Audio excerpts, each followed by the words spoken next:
Hi friends, எல்லாருக்கும் வணக்கம். Welcome to Divya's flavour. இன்னைக்கு நம்ம சேனலில் செம்ம டேஸ்டான கேரளா ஸ்டைல் மோர் குழம்பு எப்படி செய்கிறது அப்படிங்கிறதாங்க பார்க்க போகிறோம். ரொம்ப ரொம்ப ஈஸியாக பண்ணிடலாம், செம்ம டேஸ்ட்டாக இருக்கும். வீடியோக்குள்ளே போகிறதுக்கு முன்னாடி நீங்கள் இப்போ தான் நம்ம சேனலில் ஃபர்ஸ்ட் டைம் பார்க்குறீங்கன்னா மறக்காமல் சப்ஸ்கிரைப் பண்ணிக்கோங்க. இப்போ வாங்க நம்ம எப்படி செய்கிறது அப்படிங்கிறத பார்த்துடலாம்.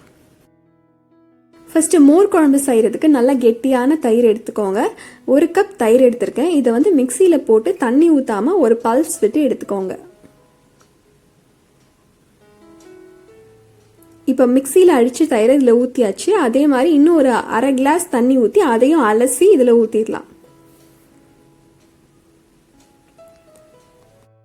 அடுத்து நம்ம மசாலா எப்படி அரைக்கிறது அப்படிங்கிறத பார்க்கலாம். மிக்சி ஜாரில் 1/4 மூடி தேங்காவை சின்ன சின்னதாக கட் பண்ணி சேர்த்துருக்கேன். கூடவே 2 பச்சை மிளகா, அப்புறம் 1 டீஸ்பூன் அளவுக்கு ஜீரகம், 1/4 டீஸ்பூன் அளவுக்கு மஞ்சள் தூள் சேர்த்துட்டு கொஞ்சமாக தண்ணி ஊற்றி நல்லா ஸ்மூத்தாக அரைச்சி எடுத்துக்கோங்க.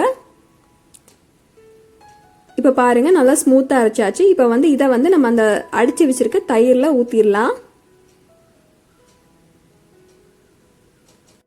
இப்போ இதை நல்லா மிக்ஸ் பண்ணிக்கலாம். கொஞ்சம் கெட்டியாக இருக்குது, அதனால் ஒரு 1/4 டம்ளர் அளவுக்கு தண்ணி ஊற்றிக்கிறேன்.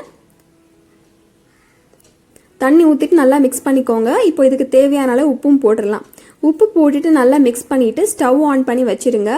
ரொம்ப கொதிக்கெல்லாம் விடக்கூடாது. லைட்டாக வெதுன்னு சூடாக இருக்கும் போது நீங்கள் இறக்கிடலாம். இப்போ லைட்டாக வெதுன்னு சூடாயிடுச்சு. இந்த ஸ்டேஜில் இதை இறக்கி வச்சிடலாம். அடுத்து இப்போ தாளிக்கிறது எப்படிங்கிறது பார்க்கலாம். ஒரு சின்ன பேனில் ஒரு 2 ஸ்பூன் அளவுக்கு தேங்காய் எண்ணெய் ஊற்றிக்கோங்க. தேங்காய் எண்ணெய் ஊற்றினீங்கன்னா அந்த ட்ரெடிஷ்னல் டேஸ்ட் கிடைக்கும். எண்ணெய் நல்லா காஞ்சதுமே 1 ஸ்பூன் கடுகு உளுந்தம் பருப்பு சேர்த்துருக்கேன். அதுக்கப்புறம் 1 ஸ்பூன் வெந்தயம் சேர்த்துக்கோங்க. அப்புறம் ஒரு வத்தல், அப்புறம் கொஞ்சமாக கருவேப்பிலை சேர்த்துட்டு நல்லா தாளித்து பொரிஞ்சு வந்தோடனே இப்போ இதை நம்ம மோர் குழம்புல சேர்த்துக்கலாம். சேர்த்துட்டு நல்லா மிக்ஸ் பண்ணிக்கோங்க. அவ்வளோந்தாங்க, ரொம்ப சிம்பிள், செம்ம டேஸ்ட்டாக இருக்கும்.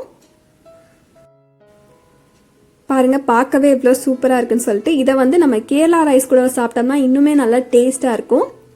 ஸோ இன்றைக்கி கேரளா ரைஸ் வச்சு மோர் குழம்பு ஊற்றிட்டு வாழைக்காய் ரோஸ்ட் வச்சு சாப்பிட்றோம். செம்ம டேஸ்ட்டாக இருக்கும். வாழைக்காய் ரோஸ்ட் எப்படி செய்கிறது அப்படிங்கிற வீடியோவும் நம்ம சேனலில் போஸ்ட் பண்ணியிருக்கேன். அந்த லிங்க்கை நான் டிஸ்கிரிப்ஷன் பாக்ஸில் கொடுக்குறேன். நீங்கள் மறக்காமல் செக் பண்ணிக்கோங்க.